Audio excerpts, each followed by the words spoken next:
I'm Lauren Sega, Manager of Communications for Homeport, a nonprofit affordable housing developer in Central Ohio.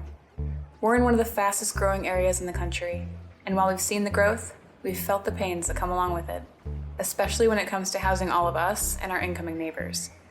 Each month, we're interviewing local experts on the issues, the barriers, and the solutions around housing and development, hoping to shed some light on how we got where we are and what we can do to create a future that houses everyone. This is Level With Us.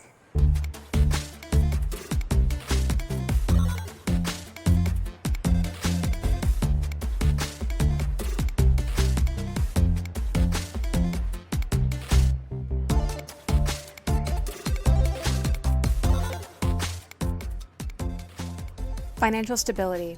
It looks a little different from one person to the next. You and your neighbor have different goals, you and your best friend, and there are factors that stratify people. The kind of upbringing you've had, where you live, what education you've been able to attain, the debt you may have from getting that education, how many kids you have, your income, zip code, race, gender. For most Americans, there's a tricky balance to maintain to feel comfortable. Only 1 in 3 of us could afford an unexpected $400 expense right now, says Bloomberg. Every dollar can be accounted for, between rent or a mortgage, utilities, groceries, debt, and of course, you're always supposed to save some of it. Experts recommend 20% of your paycheck. Budgeting and building credit, preparing for homeownership, these are the kinds of lessons missing from high school curricula. These lessons are missing from a lot of our households growing up, the kinds of households who themselves are holding it all together without a lot to spare. Unsurprisingly, at Homeport, our residents are on their own paths toward financial security and self-sustainability. Based on a survey from residents in more than 500 Homeport homes, it's the top concern, and for good reason. This week I spoke with Mark Childs, Resident Services Program Manager, and Lydia Daniels and Jillian Kent with the Financial Empowerment Center through Jewish Family Services. Along with what the Financial Empowerment Center and we at Homeport have to offer, there are a ton of free resources out there for folks of all income levels to get guidance in becoming financially fit or assistance with these things that leave us cost-burdened. Whatever your goals are, there's help to get you there. Obviously, there are hurdles: making minimum wage, being a parent, having unreliable transportation, having medical bills or debt. But there are experts out there who can look at what you have going on and give you tangible steps to build more. And there are resources to turn to in unforeseen crises. As with anything, it's not easy. And with Mark, Lydia, and Jillian, we do discuss the pitfalls as well as the opportunities. But I hope you come away from this episode with as much new information as I did. Let's lay the foundation.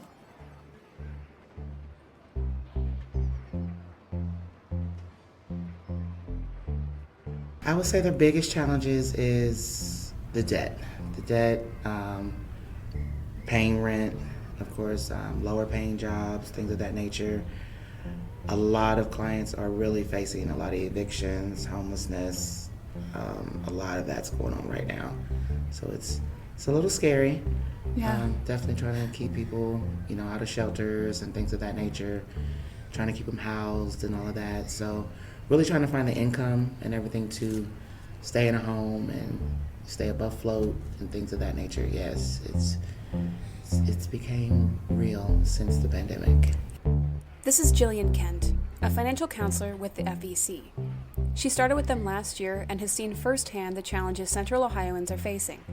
A lot of people came out of the depths of the pandemic with their livelihoods still mostly intact, but many didn't. The heat of current economic stressors and the lack of housing of all types make a formidable combination of barriers for a lot of people.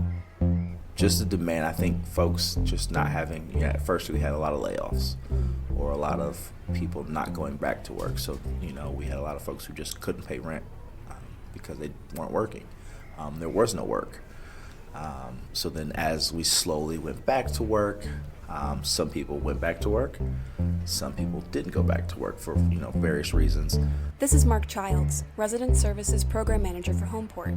He oversees programming for all of our communities and spends his days visiting residents, building relationships and trust, and connecting them to resources that help ease financial and other burdens. Folks are coming in just kind of one-off issues. I lost my job, or I'm in between jobs, car broke down, things like that. So we're starting to see more of that. And we're also seeing an increase in residents, just their household expenses are now just went up. So food has gone up. internet has gone up, so, now, trying to offset that, it's been kind of difficult for a lot of residents because you're working, but your wages hasn't gone up, but everything else around you has gone up.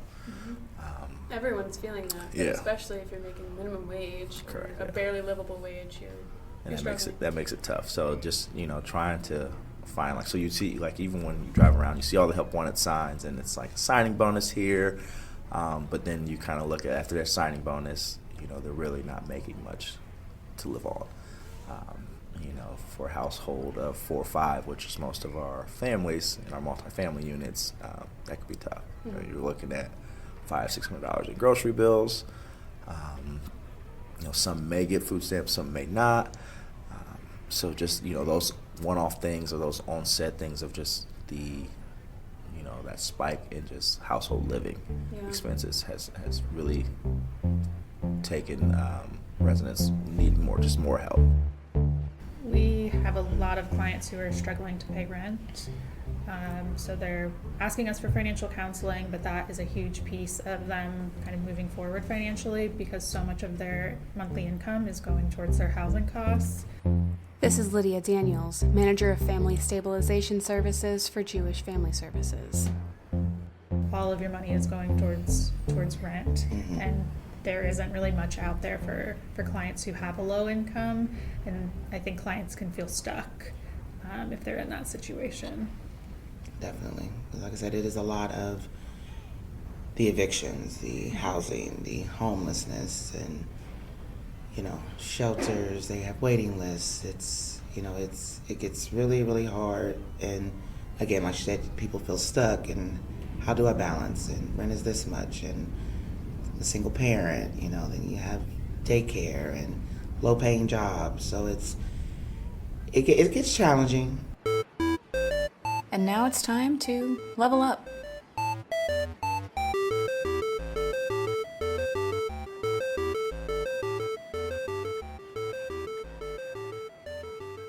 The landscape is rough. The studies and headlines all say the same thing. Wages are stagnated. Cost of living continues to rise. Home ownership feels like a pipe dream. Those keeping it pushing are finding greater resistance. Homeport communities are representative of our community at large. Financial instability, housing insecurity, trouble putting food in the pantry each week. While the levels of struggle vary, the struggle is present for a majority of Central Ohioans. At our 47 communities, you'll find folks of all backgrounds and incomes who live next door to each other. Like all of us, they want different things for themselves and their families. There's no one version of a Homeport resident, but there's a path forward for everyone, regardless of their financial goals. We have a wide range of residents, who don't work for different reasons. And then we have residents who work, and work very good jobs. And we're working in very high-paying jobs. So it's just, it's a wide variety of folks who are within that community. You can have one neighbor who's on a voucher and may have subsidy for rent. And then you have someone who pays full market rent, and they both work. They work full time. They do, they're essentially living the same lifestyle, but you wouldn't know unless you actually met those folks. There are residents who need urgent help with an unforeseen crisis, or who are struggling with an ongoing financial burden. The 1 in 3 of us who don't have a spare $400. It could be that I'm having trouble, my groceries right now are crazy. I can't afford groceries, and I'm using all that money that I'm using for groceries that I will be using for rent for groceries. So we would, maybe help that person do a food appointment to go get food from the pantry for them, or maybe even help them see if they qualify for SNAP benefits. So now we're taking away, one barrier, saying, hey, you're not going to pay for food, because we're going to help offset that, but now you can use that money that you were using for food for rent. And vice versa, the same way with utilities. We try to see if they can qualify for HEAP or PIP, or, throughout the year, our community partners have the Winter Crisis Funder and the Summer Crisis Funder. There are a lot of resources available in Central Ohio that Homeport residents and just most people in general aren't aware of. Mark and the counselors at the FEC try to bridge that gap in information. We also make sure our clients are aware of all the resources available to them in the community. So maybe the counselor will review the budget and there's a high food cost, but they're eligible for SNAP and aren't receiving it. So maybe it was cut off because they missed a redetermination or something, and so the counselors can encourage them to get that started again, to help with the budget, as well as referring to housing partners to assist. I have a lot of my clients who go to pantries as well, free stores. In this time, it is taking advantage of all the resources that are out there. And like I said, a lot that I deal with is kids, and so it's a little touchy. Yeah. We also refer people to career development. So sometimes the solution for people to move forward with their finances is to have a higher income. Some people have restrictions, if they're on a fixed income like SSI or something, but a lot of clients could be looking for a higher paying job. And at JFS we have career consultants that we can just refer directly to in the same building, and then find a job that pays more, and then we can kind of reassess, okay, now this is your income, what do we do with it, what changes do we make? Like a lot of adults, there are a lot of Homeport residents hoping to one day become homeowners. We have residents who are just working towards that state of independence, or kind of getting out of that kind of generational curse, I kind of call it, where your parents have done it this way, but now my children are getting older and they're working on, taking a different path to be kind of financially stable. So I think really the big one that I see with residents is just trying to be homeowners. And looking to see, how do I become a homeowner? What are the steps to become homeowners? How do I make more money? I can't really afford to go to college maybe, but is there a trade school or certification program that I can do that can bring in more income that now, I may not be able to have to use SNAP benefits for food stamps or Medicaid. So we try to start here in-house with our housing advisory. Yeah. So that's more of our big thing, is promoting our housing services here. What I find a lot of times is residents just don't know. So they're just not educated on the services that are out there. What credit is, how credit helps you, checking accounts, banking accounts, and things like that. So try and refer, in-house here to our housing advisory first, to get those residents just to buy into the process of just learning. Learn, take away what you can take away from it, and then, start to build on from that.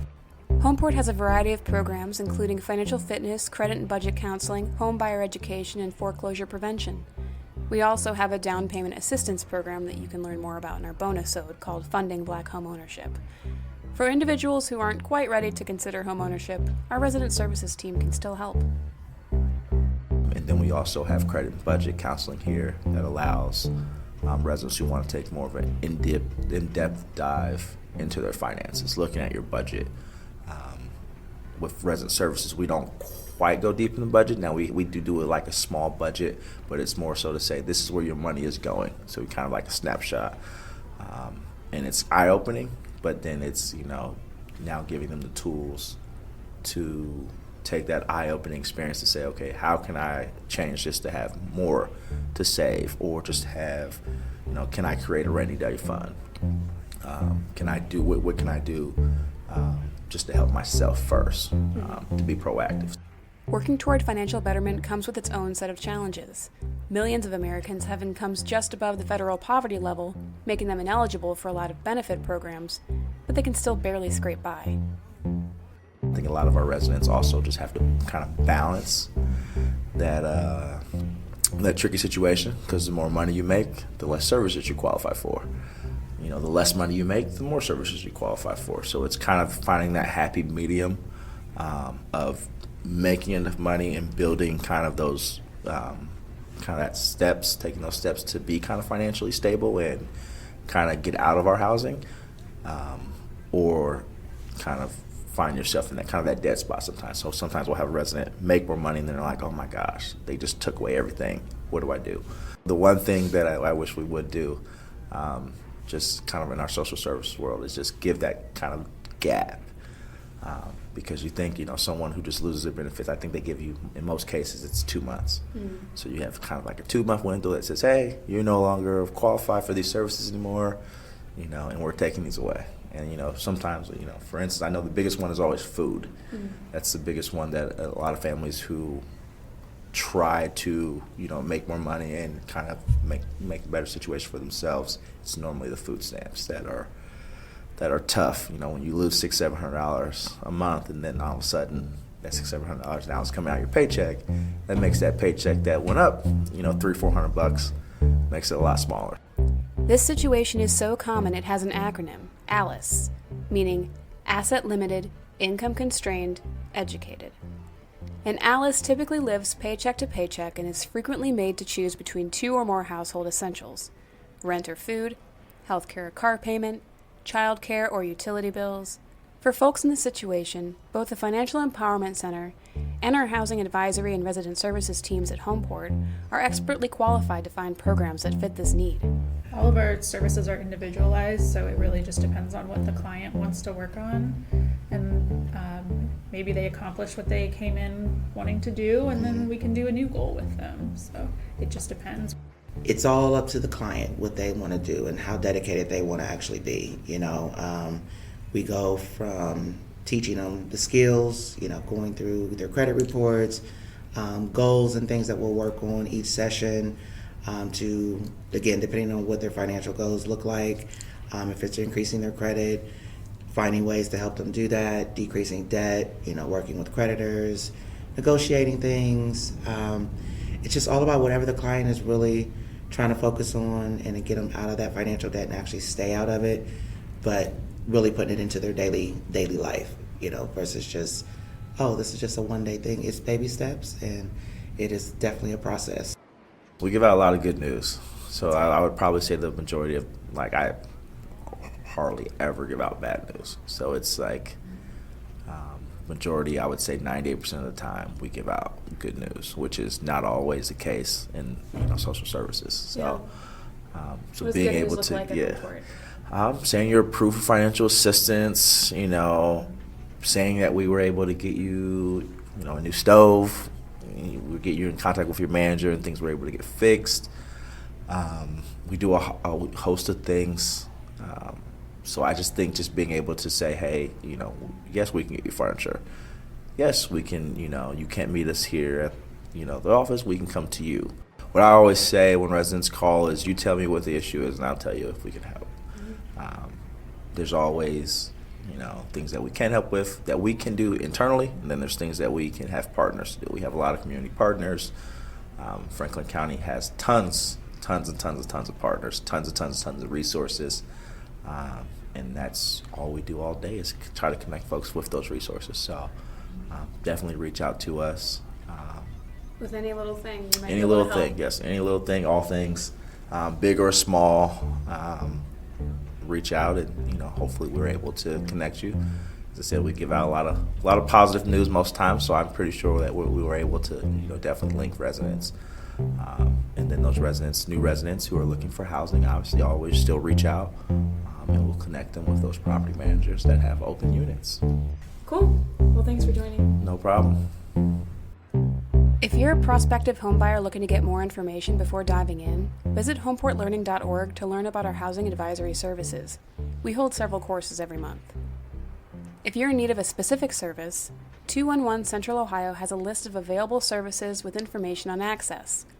You can find resources for everything from adult and youth care programs, employment and education support and emergency food, clothing, and furniture, to housing and utility assistance, legal and reentry services, mental health counseling, and a lot more. You can go to 211centralohio.org for more information. Level With Us is brought to you by Homeport and is recorded, mixed, and edited by Lauren Sega. All sources are in the show notes. Homeport creates strong communities by developing quality, affordable homes on a cornerstone of dignity, security, and opportunity. To learn more, or if you'd like to support our mission, visit us at homeportohio.org.